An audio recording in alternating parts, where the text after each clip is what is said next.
సాయి పల్లవి, నాగ చైతన్యల పరిచయంతో first half బాగానే మొదలవుతుంది. సన్నివేశాలను అందంగా ఎలివేట్ చేస్తూ పాటలు, బీజీఎం ఆకట్టుకున్నాయి. అయితే గమనం చాలా నెమ్మదిగా ఉంటుంది. ఇంటర్వెల్ అయితే బాగా ల్యాండ్ అయి సెకండాఫ్ కోసం నిరీక్షణను సెట్ చేస్తుంది. సెకండ్ హాఫ్ ఇంటర్వెల్ నుండి ఎటువంటి విచక్షణ లేకుండా సాఫీగా కొనసాగుతుంది. ఇందులో ఇండియా, పాకిస్తాన్ ఎపిసోడ్లు బాగా అమలు చేయబడ్డాయి. అయితే స్లో పేస్ కొనసాగుతుంది మరియు క్లైమాక్స్ కూడా బాగా వ్రాసినప్పటికీ కొంచెం స్లోగా అనిపిస్తుంది. మొత్తం మీద తాండల్ ప్రేమికుల దినోత్సవం కోసం సంతృప్తికరమైన ప్రేమకథ. ఇది కుటుంబంతో కూడా ఆనందించగలిగే భావోద్వేగ కథనాన్ని అందిస్తుంది.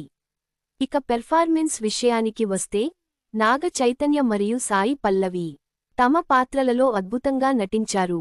వారి కెమిస్ట్రీ మెరుస్తుంది మరియు వారిద్దరిని కలిగి ఉన్న సన్నివేశాలు సినిమాలోని కొన్ని ఉత్తమ క్షణాలు. దర్శకుడు చందు మొండేటి స్క్రీన్ ప్లే మరియు రైటింగ్ బలంగా ఉన్నాయి, చక్కగా ఎగ్జిక్యూట్ చేసిన కథనంతో.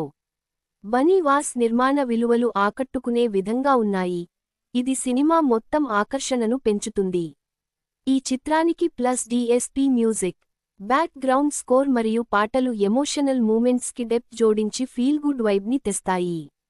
ప్రేమకథల విషయంలో తానెందుకు బెస్ట్ అని మరోసారి నిరూపించుకున్నాడు. మీరు డెప్త్తో కూడిన ప్రేమకథలను ఆస్వాదిస్తే తాండల్ మీ హృదయాన్ని తాకే చిత్రం.